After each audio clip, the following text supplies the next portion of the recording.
Smiling faces, the family way. Margaret Lewin Quilting will make your day. Hi, I'm Margaret Lewin and welcome to Margaret Lewin Quilting. Today we're going to be making this, which is an absolutely adorable, I think, stacking pop-up. This is made by the Fat Quarter Gypsy. So I made this bag in no time at all. What I'm going to be doing with it is actually going to be going into my spare bedroom as a laundry hamper. I thought it would be absolutely perfect. I thought it was nice and bright and colorful. And one of the things that I really liked about it is there's a spring on the inside. So watch. I can take it down like this. It's got a tie on it to wrap around it. I can tie it up and move it into another room or do whatever it is I need to do to it. So I'm really excited about this. I think this is going to be a fantastic thing in a kid's room. Perfect to take to the dorm for those kids off to college. And it's just simply really cute. One of the things that I liked about the pattern is it comes in multiple sizes.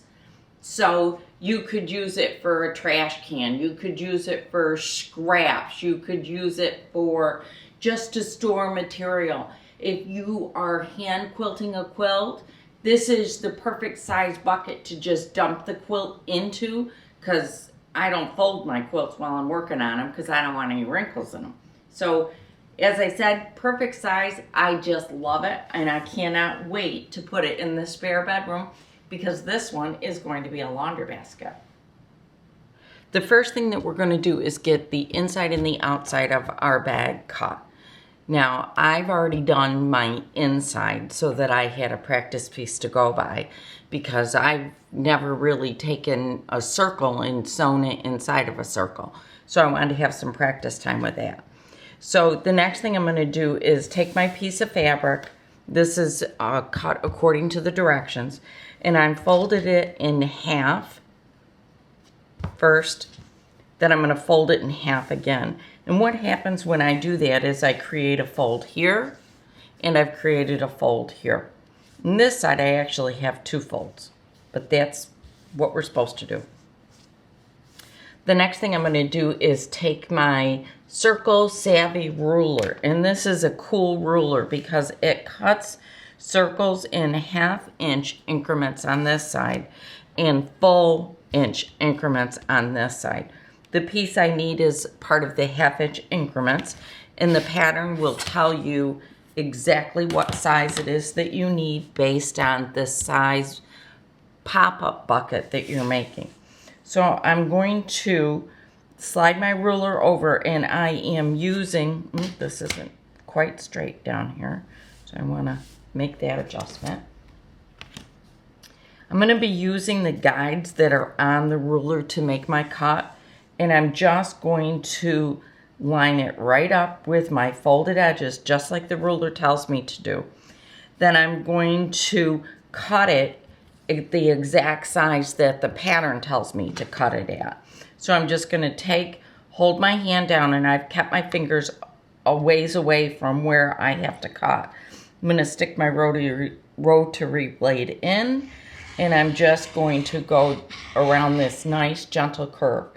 One of the things that I really, really like about this ruler is it's got some distance in between where the fabric is and where the slots stop. So you can literally make the full cut. You don't have to take it off and then snip the ends of it.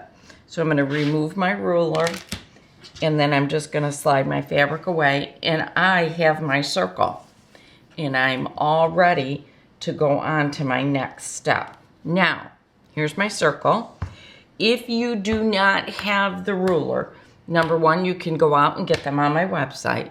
But the other thing that you can do is go to the patterns website, and they do have a template that you can download yourself. So you can do one or the other, it's up to you. I think this is a nice little tool. Is it an absolute positive must? No. But it is a nice little tool to have in your sewing collection. So my next step is I'm going to go over and I'm going to press the interfacing to the outside of my bucket, and then I'm gonna meet you over at the sewing machine because I do have a little hint to help you with sewing the circle. So we'll be over there next. I wanted you guys to see this. I need 4 pieces of this interfacing for the bag that I'm about to make. So what I've done is I've actually folded it, kept it all in one spot piece, folded it, and what I will now do is trim it to the exact size that I need it to be. That way what happens is I'm working with what substantially is one big piece, but what I can do is just make the cuts, and it just, for some reason to me, it seems a little bit easier to work with it this way versus unrolling the bolt and making every single cut single, or making every single cut one at a time. So what I'm going to do is start by trimming this end closest to the camera. And excuse me, I need to double check my measurements here. So that's where I'm going to start. I have to still straighten up my piece just like I always do. It doesn't change any of that. But what I'm going to do is just lay my ruler down on my piece. I'm going to slice it on this end. And you can see I've taken off 2 layers. And yeah, it's a little bit of waste of interfacing, but not that much to me that it really is something that I just absolutely should not do. So now I'm going to unroll it just a little bit more, and I'm going to make my second cut down here based on the size that I need it to be. So I just need to double check my directions and make my last cut. And then I have 4 really nice pieces of the interfacing all together in a pile, and my nubs, which is my fusible part, are together, and it makes it really easy to work with it. So here's my last cut, and now I'm going to get my fabric cut and get ready to start putting my new laundry basket together. I want to show you what I did to put my circle inside of the other circle. What I found the first time I did it, I struggled with it a little bit, and it was me, not the directions.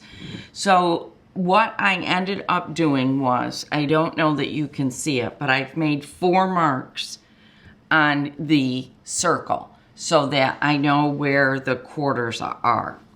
The next thing I did was I also did that on my pattern, or on my bucket piece, in using the 2 seams, and then I made 2 more marks.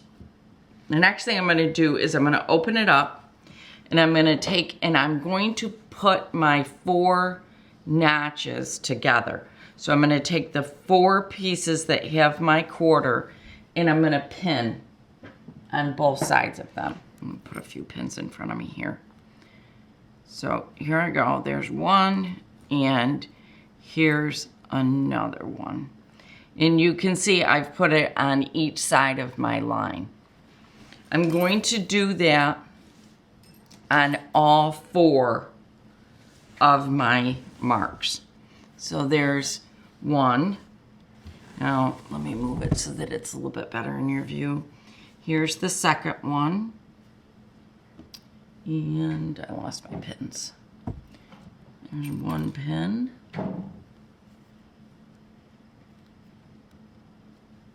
And here's another pin. 2 more to go. Now on this one, I'm going to look on one side, then on the other, and I'm just going to match those up.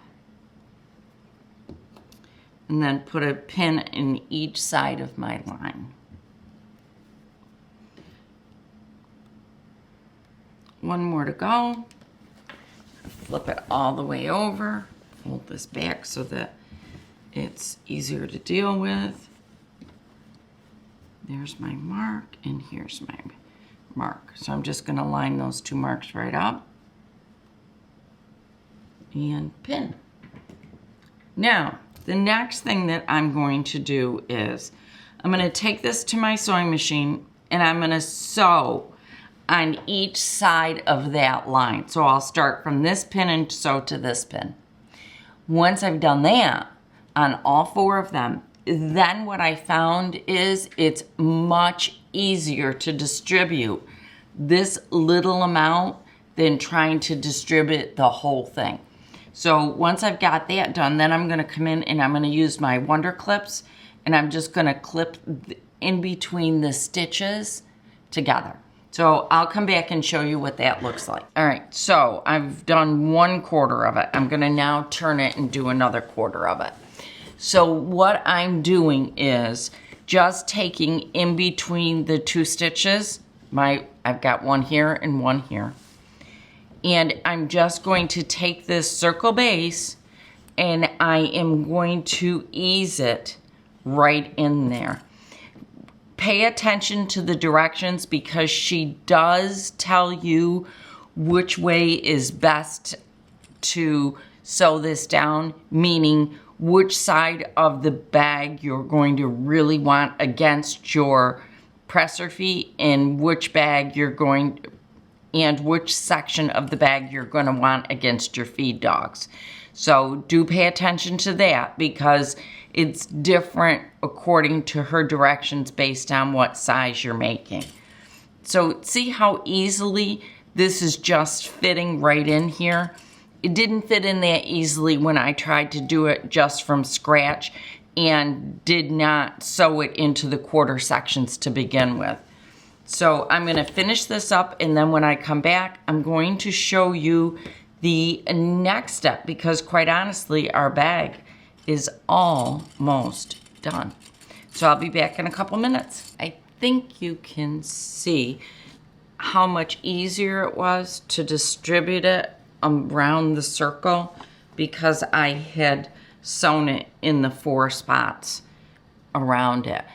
I'm telling you, it made a huge difference being able to have it adhered in 4 equal spots. And now I'm going to go back and I'm just going to sew it just like regular. All right, we've got a section here that we don't normally do, something that we don't normally do. I've taken the 2 bases of the bucket. Here's the outside, here's the inside, and I've put it wrong sides together. What I'm going to do is I've got a 1/4 of an inch seam. Right here, I've got a 1/4 of an inch seam.